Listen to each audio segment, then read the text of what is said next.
Good morning and praise the Lord. This is Pastor Pradeep Kumar Sharma and you are watching the Word of God. Today our topic is from the letter to Philippians chapter 2 and verses 1 to 4. And the topic is a Christian should like this. एक मसीह आदमी से परमेश्वर ये उम्मीद करते हैं, एक मसीह व्यक्ति को ऐसा होना चाहिए। आइए हम वचन पर ध्यान दें। यहाँ देखिए क्या लिखा है। अतः इसका मतलब है, कंक्लूजन कर रहा है वो, कहता है यदि तुम्हें यीशु मसीह में कुछ प्रोत्साहन, प्रेम की सांत्वना, आत्मा की सहभागिता, प्रीति और सहानुभूति है। परमेश्वर का वचन कहता है कि मसीही लोगों के साथ में, मसीही लोगों के लिए ये बात कर रहे हैं कि परमेश्वर के द्वारा तुम्हें सब आशीष मिली है, सारी बरकतें आपको प्रभु के द्वारा मिली है। ये आपका विश्वास है, ये मेरा विश्वास है। हम इस बात पर पूर्ण यकीन करते हैं कि जो आशीषें हमें मिली है वो आशीषें हमें परमेश्वर ने दी है। अब परमेश्वर का दास पौलुस यहाँ पर ये बात कहते हैं कि सारी आशीषों को तो आप मत ध्यान दो चाहे, पर अगर आपको थोड़ी भी आशीष मिली है, थोड़ा भी आपको अगर उत्साह यीशु मसीह से मिला है, थोड़ा भी प्रोत्साहन मिला है, बहुत, हम तो कहते हैं हमें सब कुछ उसी से मिला है, लेकिन वो कहता है अगर थोड़ा भी मिला है, प्रेम मिला है, अगर प्रेम और सांत्वना अगर मिली है आपको यीशु मसीह के द्वारा, निश्चित बात है हमें यीशु मसीह के द्वारा माँ के समान और माँ से भी बढ़कर प्यार मिलता है।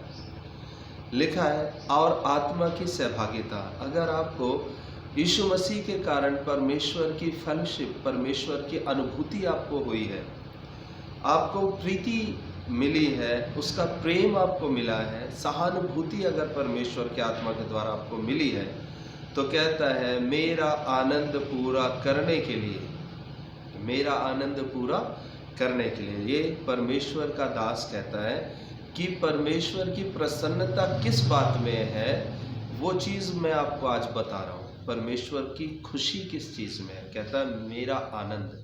तो ये प्रभु का दास कहता है और ये ही आनंद परमेश्वर के लिए भी है। क्या कहता है? एक ही मन, एक ही प्रेम, एक ही भावना और एक ही दृष्टिकोण रखो।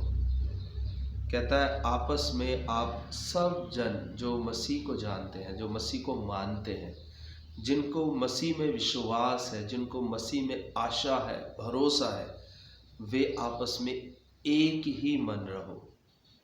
आपस में एक ही मन, दो मन के दो चिते लोग जैसे नहीं बनो। और ये ऐसा कब हो सकता है? दो मन के लोग हम कब बन जाते हैं? हम तब बन जाते हैं जब हम दूसरे से खुद को ज़्यादा बेहतर समझते हैं, वहाँ पर हम दो मन के हो जाते हैं। कोई व्यक्ति अपने आप को सिद्ध करता है, हम अपने आप को सिद्ध करते हैं और हमारा मन बट जाता है। हम जनता को बांट देते हैं, हम समाज को बांट देते हैं, हम भेदभाव उत्पन्न करते हैं, हम बुराइयां निकालते हैं, तरह तरह की बुराइयां, निंदा निकालते हैं, पक्षपात करना शुरू करते हैं, लोगों को राजनीतिक तौर में बांटना शुरू करते हैं, कलीसिया के बंटवारे कर देते हैं। लिखा है एक ही प्रेम रखो, आपस में प्रेम में रहना है, एक ही भावना, एक ही दृष्टिकोण रखो। दृष्टिकोण जब बदल जाते हैं लोगों के, किसी का लक्ष्य धन कमाना हो जाता है, किसी का लक्ष्य लोगों की खुशी, प्रशंसा, ये सब पाना हो जाता है, ये सब चीज़ें आपको बांट के रख देंगे। लिखा है आगे, स्वार्थ और मिथ्या अभिमान से कोई काम ना करो, लालच के लिए और अपने झूठे घमंड के लिए कोई काम मत करो, ये साबित करने के लिए कि मेरा नाम होना चाहिए, मुझे क्या मिला। परमेश्वर की सेवा करके हम दूसरे व्यक्ति से चीज़ें, वस्तुएं छीन लें, ये परमेश्वर की शिक्षा नहीं है। लिखा है यहाँ पर एक ही भावना, एक ही दृष्टिकोण रखो। लिखा है, नम्रता पूर्वक अपनी अपेक्षा दूसरे को उत्तम समझो, गिराने वाले नहीं बढ़ाने वाले बनो, उठाने वाले बनो, उठा करके आगे रखने वाले बनो। ये प्रभु का वचन कहता है।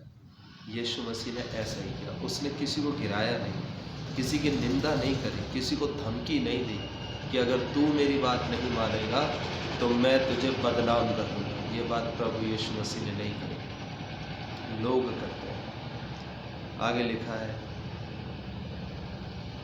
तुम में से प्रत्येक अपनी ही नहीं परंतु दूसरे के भी हित का ध्यान रखो। अपना फायदा तो हम सब देख लेते हैं, पर अपने भाई अपने मित्र का भी फायदा देखो। यही बहुत ज़रूरी कदम है। और परमेश्वर हमसे ये उम्मीद करते हैं कि हम इन वचनों को अपने जीवन से पूरा करें। यदि आपने परमेश्वर से जरा सा भी प्रेम पाया है तो इन वचनों को पूरा करें।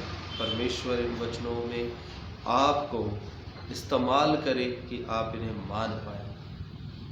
आप एक मसीह व्यक्ति हैं और आज का संदेश विशेष रूप से, यूँ तो मेरा संदेश सब भाई बहनों के लिए होता है, पर विशेष तौर से मैं अपने मसीही भाई बहनों को चुनौती देता हूँ और चेतावनी देता हूँ, उनको इनकरेज करता हूँ, उनको इनवाइट करता हूँ एक ऐसे जीवन को जीने के लिए जहाँ पर एकता ऊपर है, जहाँ पर प्रेम ऊपर है। एक ही दृष्टिकोण ज़रूरी है, एक ही भावना जरूरी है।